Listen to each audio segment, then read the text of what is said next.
वजीर फाइनेंस हरीश राव ने कहा कि बीजेपी इंडिया पाकिस्तान हिंदू मुस्लिम के दरमियान झगड़े पैदा करते हुए फिर एक मरतबा इख्तिदार में आने की कोशिश कर रही है। उन्होंने कहा कि इस मरतबा बीजेपी की ये कोशिशें काम आने वाली नहीं हैं। अनकरीब मुल्क की 5 रियासतों में होने वाले असेंबली इंतखाबात में अपनी इम्कानी शिकस्त से खायफ होकर बीजेपी में एक मुल्क एक चुनाव का नारा दिया गया है, लेकिन ये नामुमकिन अमल होगा। हरीश राव आज सिद्दीपेट जिले के हुस्नाबाद असेंबली हल्के में पार्टी कारकुनों के एक इजलास से खिताब कर रहे थे।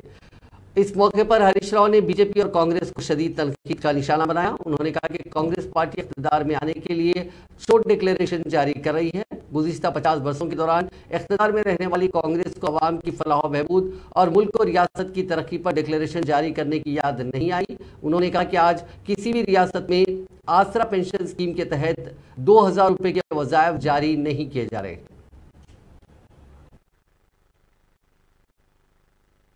కేసీఆర్ గారు ఫోన్ చేయగానే అర్ధ గంటల రాజీనామా ఉత్తరం కెప్టెన్ సాబు నేను అందరం రాసుకొని పోయి గవర్నర్ గారికి ఇచ్చొచ్చాం.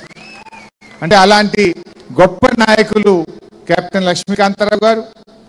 మరి మా వినోదన్న ఢిల్లీలో కేసీఆర్ కు కుడిభుజం, ఢిల్లీలో ఈ దేశంలోని జాతీయ పార్టీలను ఒప్పించడంలో మెప్పించడంలో అనునిత్యం కేసీఆర్ గారికి వెన్నంటి ఉండి ఈ దేశ పార్లమెంటును దేశ రాజకీయ వ్యవస్థను ఒప్పించడంలో ఎనలేనటువంటి కృషి చేసినటువంటి మన రాష్ట్ర ప్లానింగ్ బోర్డు వైస్ చైర్మన్ మాజీ పార్లమెంట్ సభ్యులు పెద్దలు వినోదన్ గారు, ఉద్యమ నాయకుడు 2001 నుంచి కేసీఆర్ వెన్నంటి ఉన్నటువంటి మా ప్రకాష్ అన్న గారు, మరో ఉద్యమ నాయకుడు భూపతి రెడ్డి గారు, మరో సీనియర్ నాయకులు ఉద్యమ నాయకులు కర శ్రీహరణ గారు, అదేవిధంగా మన హుస్నాబాద్ ముదుబిడ్డ ఉపాధ్యాయుడిగా జీవితాన్ని ప్రారంభించి శాసన మండలిలో చీఫ్ విప్ గా పనిచేసినటువంటి పాతూరు సుధాకర్ రెడ్డి గారు, సీనియర్ నాయకులు రవీంద్రన్న గారు, మా రాజిరెడ్డి గారు, రోజమ్మ గారు, అదేవిధంగా